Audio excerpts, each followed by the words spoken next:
Existe un mito muy popular que dice que el hombre determina su suerte y decide su propio destino y su propio camino. A ese concepto se le ha llamado el libre albedrío. Pero alguien me hizo una pregunta referente a esto que quiero contestarles, y es: ¿posee el hombre caído una completa libertad para decidir su propio destino? De ahí nace este tema que quiero compartir con ustedes, que he llamado mito del libre albedrío. Va a ser un tema que tiene 3 partes, quizá 4, porque es muy extenso, pero para dar una respuesta precisa a ese tema necesitamos hacer este estudio completo. Y hoy quiero comenzar con ustedes estudiando el libre albedrío de Dios. De tal manera que los invito para que hagamos el estudio secuencial, y por supuesto que todos son bienvenidos.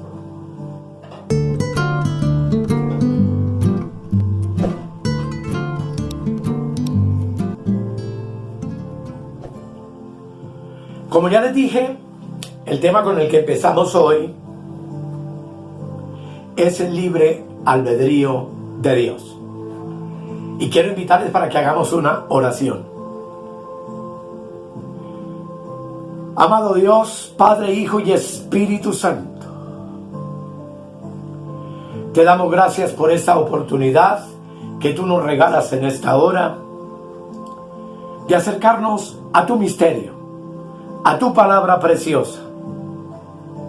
Y oro para que tú, querido Espíritu Santo, nos ayudes, a mis hermanos y a mí, a poder comprender todas estas verdades maravillosas que tú quieres compartir con nosotros en este tema. Y te doy gracias en el nombre de Jesús. Amén. Como ya les dije, el tema es el libre albedrío de Dios, y es el primero. ¿Qué significa la palabra albedrío? Albedrío es lo mismo que voluntad, y es la facultad de obrar por su propia cuenta, por su propia determinación o por su propia autodeterminación. Así, amados, es importante que tú y yo entendamos que Dios tiene su propio libre albedrío, lo que implica que su voluntad es libre, que su determinación es libre y su obrar es completamente libre. Pero es interesante también que entendamos que solamente Dios posee un libre albedrío absoluto, lo cual nos enseña entonces que la voluntad de Dios tiene una libertad absoluta. No hay ley que pueda restringir a Dios, pues Dios en sí mismo es su propia ley. La principal causa de todas las cosas creadas por Dios, ángeles, arcángeles, serafines, querubines, el cielo y la tierra, se originó en su propia voluntad soberana. Y su voluntad es soberana porque Él es quien decreta y ejecuta y hace todas las cosas según el puro afecto de su propia voluntad. Aquí valdría la pena que juntos leyésemos Efesios, el capítulo 1, el verso 11, donde la palabra de Dios dice: En él asimismo tuvimos herencia, habiendo sido predestinados conforme al propósito del que hace todas las cosas según el puro afecto de su voluntad. De esto hablaremos en este tema para llegar a entender todo esto de predestinados y cómo somos poseedores de la herencia eterna en el hoy. Pero también podemos decir, amados, que la voluntad de Dios es irresistible. Así dice Romanos, capítulo 9, versículo 18 y 19, donde la palabra de Dios dice: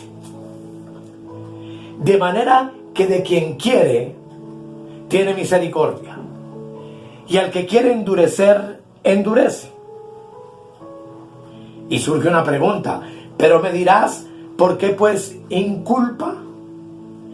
Porque ¿quién ha resistido a su voluntad? Esto implica, amados, que entonces la voluntad de Dios es irresistible, y de eso profundizaremos más adelante. Pero también la voluntad de Dios es eterna.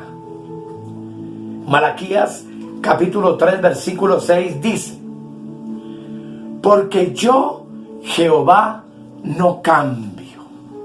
El texto completo dice: por esto, hijos de Jacob, no habéis sido consumidos. Pero quiero llamar su atención a la primera parte del versículo, donde nuestro Dios dice: porque yo, Jehová, no cambio. Lo que implica entonces que la voluntad de Dios no puede ser cambiada por lo mejor, porque Dios no puede ser mejor de lo que es. No puede ser cambiada por lo menor, porque Dios no puede ser menos de lo que Él es. Y esto nos lleva a otro punto, y es que la voluntad de Dios no está sujeta a nadie. Pero la voluntad de todo hombre en la tierra sí está sujeta a Dios. Toda criatura, sea ángel, sea hombre, es absolutamente responsable delante de Él. Por ejemplo, de su voluntad el Señor determinó salvar a los hombres, no sobre la base de la voluntad humana para que el hombre quiera ser salvo, sino que la voluntad de Dios es perfecta. Y si la causa de la salvación del hombre fuera la voluntad del hombre, entonces el mismo hombre estaría determinando la voluntad de Dios, que, como ya dijimos, es irresistible y absoluta, y haría que Dios entonces deje de ser soberano, porque predominaría la voluntad del hombre sobre la voluntad de Dios. La libertad de Dios indica que Él no está bajo ninguna influencia ni es movido por nadie. Él actúa según la ley de su divino ser.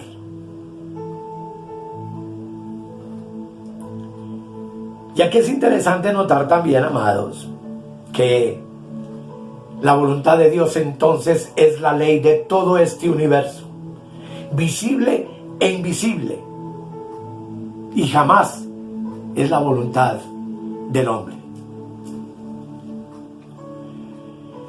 Cuando nos referimos a la voluntad de Dios, encontramos que la voluntad de Dios es de dos clases. Como ustedes pueden ver ahí en lo que escribo, número 1 está la voluntad decretativa de Dios, que es la voluntad revelada, ténganlo en cuenta.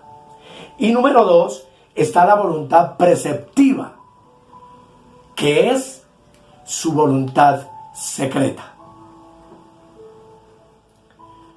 La voluntad decretativa o revelada de Dios implica que Él decreta todo lo que tiene que suceder directamente o por medio de sus criaturas como sus instrumentos.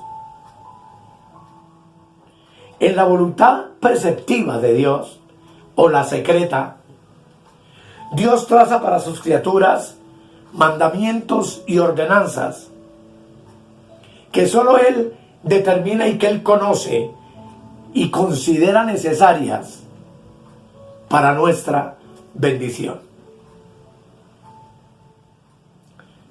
Deuteronomio capítulo 29, versículo 29 dice: las cosas secretas pertenecen a Jehová nuestro Dios, mas las reveladas son para nosotros y para nuestros hijos, para siempre, para que cumplamos todas las palabras de esta ley, refiriéndose a la ley de Moisés, pero hoy podemos referirnos nosotros para que cumplamos en obediencia perfecta la ley de la gracia en el nuevo pacto. Lo que aquí se nos dice es que la voluntad decretativa de Dios es aquella que nos es revelada, pero la voluntad preceptiva pertenece a las cosas secretas de Dios. Pongamos un ejemplo. Cuando Dios usó a Moisés para libertar a Israel después de la esclavitud de 430 años en Egipto, Moisés estaba dentro de la voluntad decretativa de Dios y fue usado como un instrumento de liberación para su pueblo. Así lo decretó Dios, y así como Dios lo decretó, así evidentemente sucedió. El pueblo fue sacado por mano de Moisés de la esclavitud de Egipto. La voluntad decretativa, entonces, generalmente es cumplida, pero la voluntad preceptiva generalmente también es desobedecida por el hombre. Dios, por ejemplo, le dio preceptos bajo la ley al pueblo de Israel. Y tú y yo sabemos que ellos continuamente desobedecieron sus estatutos y sus mandamientos. Nosotros como padres de familia muchas veces les damos a nuestros hijos preceptos, les indicamos deberes, muchas veces les decimos los que deben de hacer, pero también muchas veces ellos continuamente nos desobedecen. Aún nosotros, también como cristianos, a veces desobedecemos los mandamientos de Dios estipulados para nosotros en esta nueva creación y en este nuevo pacto. ¿A qué clase de voluntad desobedecemos? Indudablemente a la voluntad preceptiva. Diría también, amados, que dentro de la voluntad de Dios encontramos dos connotaciones. Una, la connotación necesaria de Dios. Y dos, la connotación libre de Dios. Voy a explicarlo. Los términos no son fáciles, pero es la forma de explicar esta verdad. En la connotación necesaria de Dios, Dios actúa de acuerdo a la ley de su ser. En la connotación libre, Dios determina libre y voluntariamente, por ejemplo, quiénes han de creer, a quienes crear, a quienes dejó como ángeles en el cielo y a quien nos envió como seres humanos sobre la tierra. Dios determina también qué tiempos, qué lugares, qué circunstancias, qué acontecimientos están ya preparados de antemano para que esa voluntad suya se cumpla. Por ejemplo, estuvo determinado que José fuera entregado por sus 11 hermanos, a la edad en la cual él fue entregado, a la gente a la cual él fue vendido y al país donde llegó finalmente como esclavo. Yo hablo en términos generales porque presupongo que tú conoces suficientemente la historia de José. Pero Dios entonces conoció el tiempo de José, el lugar de José, las circunstancias adversas que José tuvo que enfrentar. Pero todo eso Dios lo había preparado ya de tal manera que José pudiera llegar a convertirse en el primer ministro de Egipto, a fin de bendecir a su propia nación, a su propio pueblo.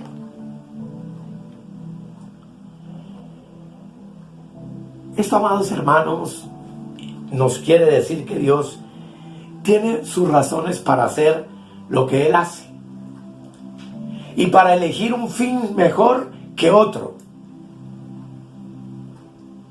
Y provee todo de tal manera y determina todo de tal forma que todo se cumplirá a fin de que su voluntad divina sea hecha. Por supuesto que no solamente en su universo y en el mundo, sino en tu vida y en mi vida. No somos un acaso, no somos fortuitos, somos la creación de Dios y Él tiene todo perfectamente determinado y arreglado para que se cumpla tanto en ti como en mí. Así que, amados, la soberanía de Dios siempre tendrá que ver con su voluntad y con su beneplácito. Y como veremos en el siguiente tema, donde vamos a colocar el contraste entre el libre albedrío y la voluntad soberana de Dios, notaremos que todo lo que Él hace tiene que ver con su voluntad, con su beneplácito, con lo que Él se propuso hacer desde antes de la fundación del mundo para cumplir con eso su plan eterno. Ese plan eterno que muchos no pueden definir como el único propósito de proveerle una ayuda idónea a su Hijo. En la eternidad pasada Dios vio que no era bueno que su Hijo estuviera solo. Y diría, haré una ayuda idónea para mi Hijo. Y de todos esos ángeles creados, Dios habría de enviar a la tierra, al crear a Adán, toda la genealogía que habría de traer finalmente a su Hijo, a fin de proveerle esa ayuda idónea que Él predestinó desde antes de la fundación de los siglos para su gloria y para que fuera la compañía eterna de su amado Hijo, que es la iglesia, que somos nosotros. Sobre este tema hay muchísimo que ahondar y lo estaré haciendo en los próximos capítulos de este estudio. Y, amados hermanos, yo podría decir que es preferible que nuestras vidas estén en la voluntad sabia, santa y amorosa de Dios que en la voluntad de nuestro propio poder, ciego, azaroso, casual, caído, en donde tú y yo sabemos que muchas de las determinaciones que muchas veces tomamos independientes de la voluntad de Dios siempre nos han conducido al fracaso. Esas cosas que hacemos muchas veces son las que llamamos comúnmente nuestro libre albedrío, de lo cual por supuesto vamos a hablar en el próximo tema, y quiero dejar abierta esta posibilidad para que tú continúes viendo, porque vamos a hablar del libre albedrío versus la voluntad soberana, perfecta de nuestro Dios. Y nos vamos a sorprender, pues muchas de las cosas que muchas veces pensamos que son, realmente no son. Pues todo, tu vida, mi vida, la de nuestros hijos, la del universo entero, está en las manos esculpidas de nuestro Dios. Y Dios ha determinado una voluntad perfecta para todas estas cosas. Y todo lo que Él predeterminó se ha de cumplir perfectamente. No solo en tu vida y en la mía, sino en toda su creación. Hablaremos de eso en el próximo tema. Les invito para que hagamos una oración. Querido Dios, muchas gracias. Este es como el abrebocas de lo que tú quieres enseñarnos y queda establecida la premisa de que tú eres absoluto, de que tu voluntad es perfecta y de que todo lo que tú haces y lo que tú permites en nuestras vidas, en nuestra familia, en Colombia, en el mundo entero, es tu perfecta voluntad, que así ocurra. De tal manera, mi Dios amado, que te damos gracias y entendemos que estar en tus manos es la alternativa perfecta para cada uno de nosotros. Y gozarnos sabiendo que tú estás obrando en nuestras vidas tu perfecta voluntad. En el nombre de Jesús te damos gracias. Amén, amén y amén. Amados, muchísimas gracias. Los espero en el próximo tema. No lo olviden. Libre albedrío versus la voluntad soberana de Dios. Y que el Señor les continúe bendiciendo. Escudriñad las Escrituras, porque a vosotros os parece que en ellas tenéis la vida eterna, y ellas son las que dan testimonio de mí. Bendiciones para todos. Suscríbete en nuestro canal de YouTube o escríbenos al correo electrónico reinandoenplenitud@gmail.com.